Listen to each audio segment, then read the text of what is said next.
Hi, I'm David Fleming from the Disciples Ignited YouTube channel, where we're focused on Jesus, advancing his kingdom, and preparing his disciples.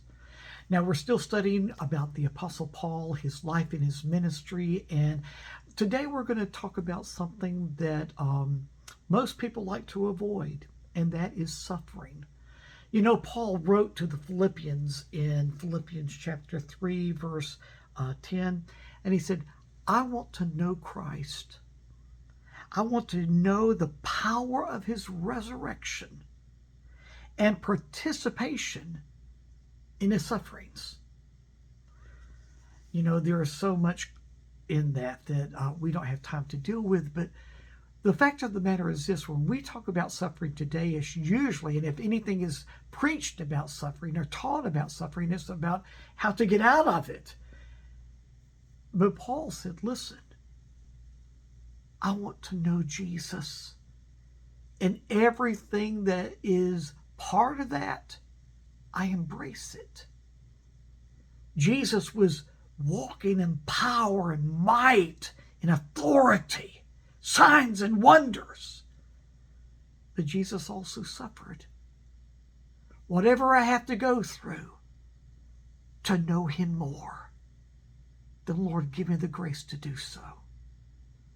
And so we do see Paul walking in signs and wonders. He knew the power of God. He saw Jesus in him manifest himself with power, might, authority, and glory.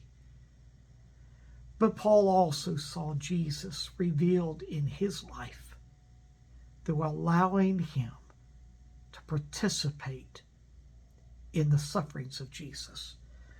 In his letter to the Galatians, that was written between his first and second missionary journey, Paul wrote of his physical suffering. He wrote in Galatians, which is found in Galatians chapter 5, verses 13 and 15. As you know, it was because of an illness that I first preached the gospel to you. Paul was sick? There you have it. He says, I was ill, and it was my illness that brought me to you.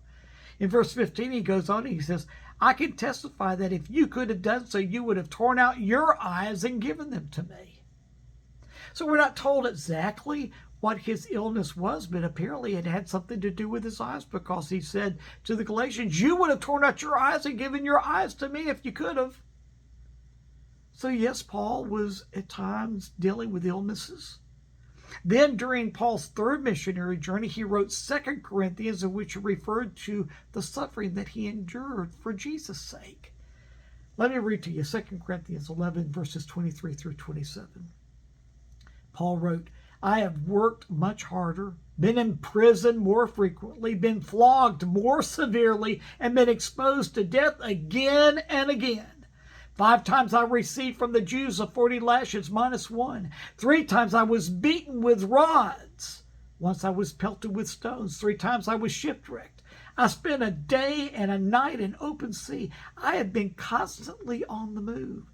I have been in danger from rivers, in danger from bandits, in danger from my fellow Jews, in danger from Gentiles, in danger in the city, in danger in the country, in danger at sea, and in danger from false believers. I have labored and toiled and have often gone without sleep. I have known hunger and thirst and have often gone without food. I have been cold and naked. And then he continues on. Did Paul suffer? Absolutely. But did Paul rebuke it? Not always. Now, there was a time that he was being tormented by a demonic presence that was giving him physical affliction. We read about it in 2 Corinthians chapter 12, verse 7, where the Lord said, because of these surpassingly great revelations that God was giving him, therefore, in order to keep me from being conceited, I was given a thorn in my flesh, a messenger of Satan to torment me. Did he ask God to deliver him of it? Absolutely. But when Jesus said no, Paul said, okay. Jesus said, I'll give you grace. Let's talk more about it tomorrow.